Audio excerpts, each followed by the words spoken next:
The strength of little Dara. It was a bright, sunny morning in the city of Ibadan when Dora's life changed forever.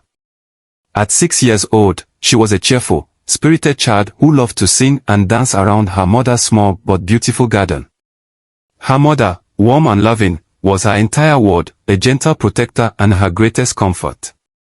Dara would often sit by her mother's side, asking her questions about the stories and fables her mother shared, stories from their Yoruba heritage that spoke of wisdom, courage, and kindness. But one fateful day, everything changed. Dora's mother fell gravely ill, suddenly and without warning. As her mother grew weaker, Dara didn't fully understand what was happening. All she knew was that her mother was in pain and that she felt scared and alone. She would hold her mother's hand tightly, whispering prayers and songs she remembered from their evenings together.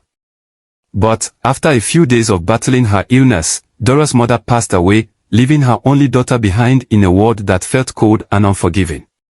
Before passing, Dora's mother had made arrangements for her beloved daughter's future. She named Dora's uncle, her younger brother Yemi, as Dora's guardian. Though she left behind a large fortune, she added one condition to her will: Dara would inherit the money only when she turned 16. Until then, Uncle Yemi would look after Dara.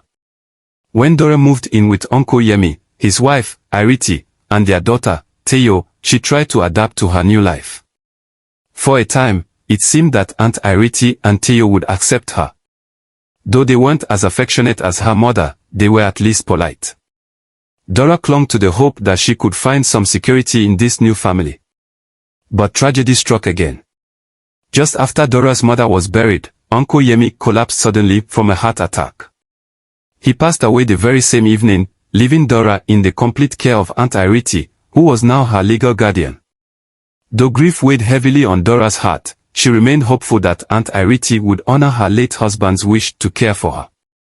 But Iriti's kindness began to fade as the days went by, especially after she learned that Dora's mother had left a sizable inheritance for Dara. Soon after settling into Dora's home, a house far grander than her own, Aunt Iriti's true nature revealed itself. She began to treat Dora's presence as a burden, and the first sign of her greed appeared one morning when Dara awoke to a terrible smell of smoke. She ran to the backyard, only to find Aunt Iriti tossing her clothes, toys, and books into a fire. Teo, standing beside her mother, laughed as Dora's belongings turned to ashes. Dara begged them to stop, tears streaming down her face, but Aunt Iriti held her arm tightly, sneering, "These things are no longer yours. You will get new ones when we can afford them." In reality, there was no financial struggle. Dora's mother had left more than enough money for her care, but Aunt Iriti wanted Dara to remain unaware of her inheritance. She began weaving lies, claiming that Dora's mother hadn't left much behind and that they had to make sacrifices to get by. The only sacrifice was Dora's. Aunt Iriti sent Teo to a good school while Dara was to attend a lesser one, surrounded by unfamiliar faces. The news broke Dora's heart. She would lose her friends and the joy she found at school. However, Aunt Iriti's plan faltered when the school principal informed her that Dora's mother had prepaid for Dora's schooling until secondary school. Furious, Aunt Iriti returned home and unleashed her anger on Dara. "Who do you think you are?" she yelled, her voice dripping with venom. "You're nothing but a little orphan. You're lucky I even let you stay here." Dora's small frame shook with fear, but she held back her tears, remembering her mother's words about inner strength. As Aunt Iriti's cruelty deepened, Teo too became emboldened, encouraged by her mother's actions. Teo began to bully Dara, seeing her as someone to blame for her mother's frustrations. It started with small things, hiding Dora's belongings, taunting her about her plain clothes, and spreading hurtful rumors at school. One evening, Dara accidentally spilled a glass of water at dinner. Before she could clean it, Teo ran to report her to Aunt Iriti, who stormed into the room with a belt in hand. Without a word, she dragged Dara outside and struck her repeatedly, leaving harsh red marks across her skin. Dora's cries filled the night, but Aunt Iriti showed no mercy, her heart cold as stone. Days turned into weeks, and Dora's once joyful spirit dimmed. She spent most of her days doing chores while Teo enjoyed every privilege Dara should have had. Aunt Iriti ensured that Dara had the worst of everything: forcing her to wear tattered hand-me-downs while Teo wore fancy new clothes.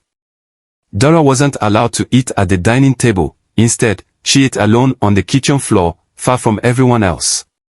Soon, Aunt Iriti's new boyfriend, Connor, entered Dara's life. Connor was rough and rude, a complete contrast to her gentle Uncle Yemi. Connor ignored Dara unless he needed something, often sending her to buy cigarettes at odd hours. One evening, Connor sent Dara out late to buy cigarettes. As she hurried back, frightened by the empty streets, she felt a rough hand grab her from behind. Two men seized her, throwing her into a van before speeding off. Dara's small heart raced with terror. All she could think about was how her mother used to warn her to be cautious. But now, no one was there to protect her. She was alone, her fate unknown. Days passed, and Aunt Iriti didn't even notice Dara's absence. It wasn't until Dara's school called, worried about her prolonged absence, that anyone took notice. Aunt Iriti lied to the principal, claiming Dara was sick. The principal, suspicious, contacted Dara's lawyer, who in turn informed the police. After a relentless search, the authorities found Dara on the side of a desolate road. She was weak, battered, and covered in bruises. They rushed her to the hospital, where she lay unconscious for days. When she finally awoke, she was alone, with no family by her side. 3 days later, Aunt Iriti finally arrived, putting on a show of concern for the authorities. Dara, though still weak, recognized the coldness in her aunt's eyes. She knew that this display of concern was nothing but an act. Lying in her hospital bed, Dara realized that no one was coming to save her. She was truly alone, and the only way to survive was to rely on the inner strength her mother had always told her she possessed. After weeks of recovery, Dara returned home, but her situation worsened. Now confined to a wheelchair due to her injuries, she was left to struggle on her own. Aunt Iriti and Teo treated her with complete indifference, going about their lives as if she didn't exist. Teo mocked Dara's movements, laughing with her friends as Dara struggled with her wheelchair. At school, Dara's torment continued. Now in the same class as Teo due to her prolonged absence, Dara faced relentless bullying. Each night, Dara cried herself to sleep, clutching the memory of her mother's promise that one day, things would be better. One afternoon, a royal letter arrived at the house, sealed with a golden crest. It was an invitation to the 16th birthday celebration of Prince Ode, the king's son, a grand event attended by the most respected families. The invitation was addressed to Dara, honoring her late mother's family. Aunt Iriti's face twisted with jealousy as she read it, and Teo's eyes sparkled with desire. Teo begged her mother to let her attend, and Aunt Iriti hatched a plan. That night, she pulled Dara aside, pretending to be gentle. "Dara, my dear," she said with faint sweetness, "there's an important event coming up. You've been invited to Prince Ade's birthday party." Dara's heart leaped with excitement, but her joy was short-lived. "You'll be going as Teo's maid," Aunt Iriti continued coldly. "She will be the guest, and you'll serve her." Heartbroken but helpless, Dara agreed, knowing she had no choice. The night of the celebration arrived. Dara wore a plain, simple dress, while Teo donned a gown fit for royalty. As they entered the palace, the guard checked the invitation and insisted that only Dara could enter.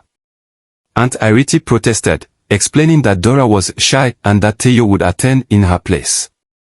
After some hesitation, the guard allowed both girls to enter, but Dara was forced to stay behind Teo, acting as her servant. Inside, the palace's grandeur awed Dara, but she had little chance to enjoy it, constantly reminded by Teo to keep her distance and carry her belongings. As the night went on, guests noticed Dara's humble role and her resemblance to her mother. A kind woman who had known Dara's mother approached her, concerned. Before Dara could respond, Teo intervened, pulling her away and dismissing the woman with a forced smile. But whispers began to spread. Suddenly, the music stopped, and Prince Ode himself appeared. Noticing Dara's distress, he questioned her about her role that night. In a moment of bravery, Dara revealed the truth about her mistreatment, how her fortune was hidden from her, and the abuse she faced. Prince Ode listened carefully, his face growing somber as he understood her plight. he ordered a servant to escort Dara and Theo to his private study. Dara bravely recounted her hardships, and Prince Ade, touched by her honesty and resilience, promised to help. Within days, Prince Ade's actions led to a full investigation, revealing Aunt Irite's deceit and cruelty. She was stripped of any control over Dora's inheritance, and her social reputation crumbled. Disgraced, she and Theo were forced to leave Ibadan for a quiet, forgotten village. Meanwhile, Dara regained her rightful inheritance and was offered refuge at the palace, where she began to rebuild her life. Under Prince Ade's guidance, she learned to manage her estate, gaining confidence and independence. Over time, Dara healed and grew into a strong, wise young woman. Though the scars of her past remained, she learned to embrace her inner strength, the very strength her mother always believed in. With newfound courage, she looked to her future, knowing she had the power to overcome anything. For the first time in her life, Dara felt truly free. I hope you enjoyed the tale. If so, please like the video, comment, share it with your family and friends, and don't forget to subscribe to the channel and turn on the notification bell for more enchanting tales like this one. Goodbye.